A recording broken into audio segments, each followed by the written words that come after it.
Welcome to America.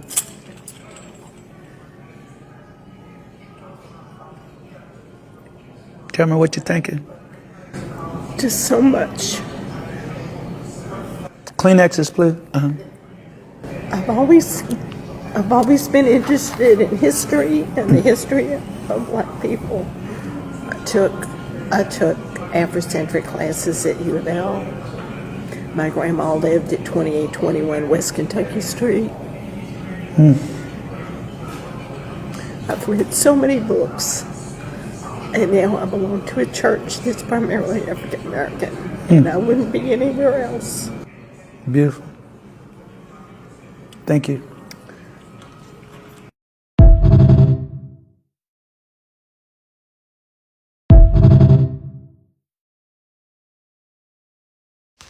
All right. Hey, shalom, shalom. Keepers of sheep, Brother Kashai, back with another lesson. Lord's will, this video is edifying. All right.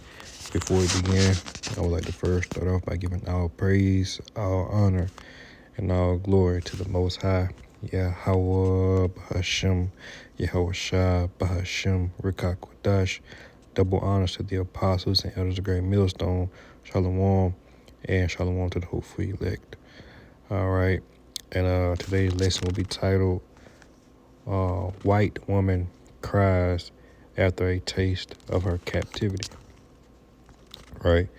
And as you can see, today's lesson is inspired by the clip played at the beginning of the video. All right.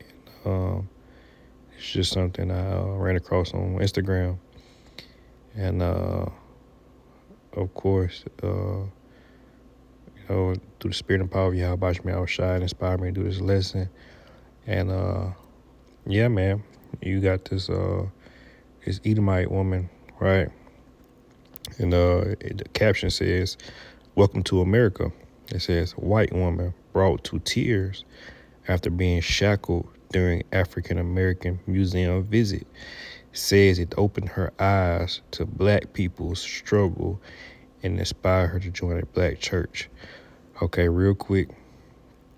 All right, you so-called Negroes, Latinos, Native Americans, all right, you so-called African Americans, all right, are not African Americans. You're not Negroes, all right. Those who came over here, came to America, all right, through the Atlantic slave trade, are Israelites, all right, and more than likely those of the tribe of Judah, right, the Southern Kingdom, okay, and you're not Black people, right? So first off, let's clear that up. And it says, brought to tears after being shackled during the African American museum visit. Okay, so Africans didn't wear these chains. All right, Hebrews, all right, Hebrew Israelites wore those chains that so-called white lady put on. Right, those chains were given to us by our oppressor, which are so-called white men. All right, and yeah, man. Just to prove, touch on a couple points, man, showing you, that Esau he's gonna get everything that, he's gonna get everything that he paid unto us. He's gonna get it double. All right, roughly paraphrasing the book of Obadiah and Revelation and many other precepts, right? So, yeah, man, Lord's will, this video is edifying, right? And we'll start, no specific order, but we can start in Proverbs 11:21. And it reads, "Though hand join in hand, the wicked shall not be unpunished. All right, but the seed of the righteous shall be delivered."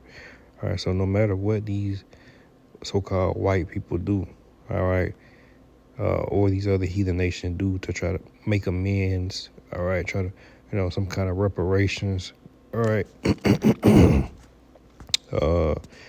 joining churches, all right, giving out free food, carnal things, all right. We don't want your food. We don't even want your land, all right. We want blood, all right. real quick, because that's the only way that things can be made right, right? Let's see.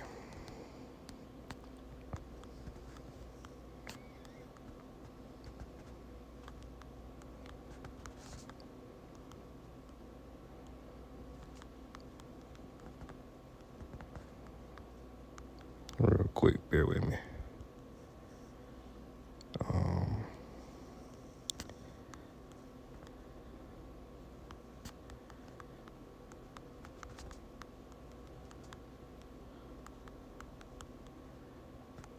Yep. Because that wasn't even a part of my list. But, that's the spirit. This is Numbers 35 and 33, and it reads, "So ye shall not pollute the land wherein you are, for blood it defileth the land, and the land cannot be cleansed of the blood that is shed therein, but by the blood of him that shed it." All right, so this land, all right, can only be cleansed, and that's why you're gonna have the nukes, all right, the ICBM missiles destroy this land, all right, because it can only be cleansed, all right, by what? By the blood of him that shed it, by these devils, these Esau Edom, so-called white man, right? That's the only way this land can be cleansed, and we can have some kind of justice, all right, some kind of reparations, all right. Those are the reparations that we are looking for, right? So back at Proverbs 11:21, though hand join in hand. All right, so just because you go to these African American museums, or you got so-called black friends, and so even some of you Edomites, you may have black family members, right? Somehow, some way, you got a white cousin, whatever it may be, right? That doesn't mean you're gonna be saved. That doesn't mean that you're in the good graces with the Most High, right? It says, though hand join in hand, the wicked shall not be unpunished, all right, but the seed of the righteous shall be delivered.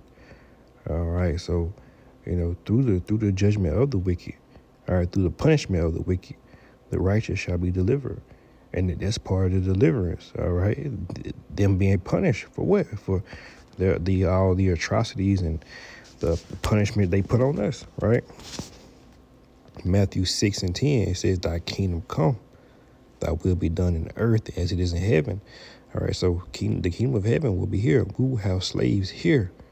All right, the same way this devil had his kingdom here in America, we will have our kingdom here in the earth, but in the land of Israel, right? In the homeland, the Holy Land. All right, Revelation 13:10 is a classic, but it never get old. It never gets old because it's a future prophecy, right? Revelation 13:10. "He that leadeth into captivity shall go into captivity. He that killeth with the sword must be killed with the sword." There's no way around that. It says, "Here is the patience and the faith of the saints." All right, there's no way around that. All right, you reap what you sow. All right, the Most High is not mocked, man. All right, the Most High sees all. All right. Revelation 13:10 again. "He that leadeth into captivity shall go into captivity." How did we get here? By slave ships. All right. So we was brought here. All right. And the rest of these heathen nations are going to be brought to serve us. All right. They're going to be brought to serve us and, build our kingdom and, be servants and handmaids and, tend to, whatever needs to be done. Right. It's going to be a lot of work. Right. They say, "He that killeth with the sword must be killed with the sword." All right, meaning many of these heathen, all right, beginning with Esau, so-called white man, are going to be killed because many of them going to buck up. All right, and a lot of them not going to want to get down, man, and that's perfectly fine. That's perfectly fine. All right, because many of us, many of our forefathers and men before us, all right, they jumped off those ships, right, on the way over here.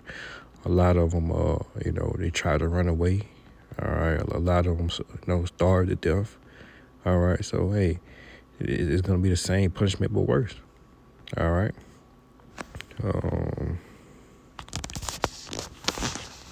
Ezekiel 39:23, it says, and the heathen shall know that the house of Israel went into captivity for their iniquity, because they trespassed against me. Therefore hid I my face from them, and gave them to the hand of their enemies. So shall they all fall. So fell they all by the sword. All right, so ultimately we came here, and we're still being killed to this day. All right, police brutality. All right, you have those lynchings, right? But the point is, it says, and the heathen shall know that the house of Israel went into captivity. So these people, and that's why you see Trump trying to remove so many of these slavery artifacts, right? Our history, man, because the heathen know that the house of Israel went into captivity, not African Americans, all right, but the house of Israel went into captivity, right? The Israelites, God's chosen people, they went into captivity, and now people are recognizing that, all right, and they recognize it through the Spirit, man. People understand that slavery was one of the worst times in the world's history, right? Not just American history, but the world history. And the whole world knew what was going on here, right? It's no secret. It won't be a secret who God's chosen people are in that day, right? Brew 3:8. And we'll close out and read, behold, we are yet this day in our captivity, where thou hast scattered us for a reproach and a curse, and to be subject to payments according to all the iniquities of our fathers, which departed from the Lord our power. Right? It says we are yet this day, meaning you woke up this morning in captivity. When you go to bed tonight, in captivity. Right? So we are yet this day in our captivity, man, until the Lord redeem us and deliver us up. Lord will be part of that number, man. It says, thou hast scattered us for a reproach and a curse. All right, meaning this wasn't by this wasn't by accident. This wasn't because we grew weak and Esau was stronger than us, and this was set up. All right, this is a punishment. This was preordained. This was destined to happen. Right. So hey, man, and Esau, Edom, so-called white man, his captivity, all right, his slavery is destined to happen. It's preordained, right? Nothing or no one can stop that. So with that, once again, Lord will, this video was edifying. Until next time, I like to close out by giving all praise, all honor, and all glory to the Most High, Yahweh Bahasham, Yahweh Shai, Bahasham, Rakakwadash. Double honors to the apostles and elders of Great Millstone, Shalom, and Shalom to the hopeful elect.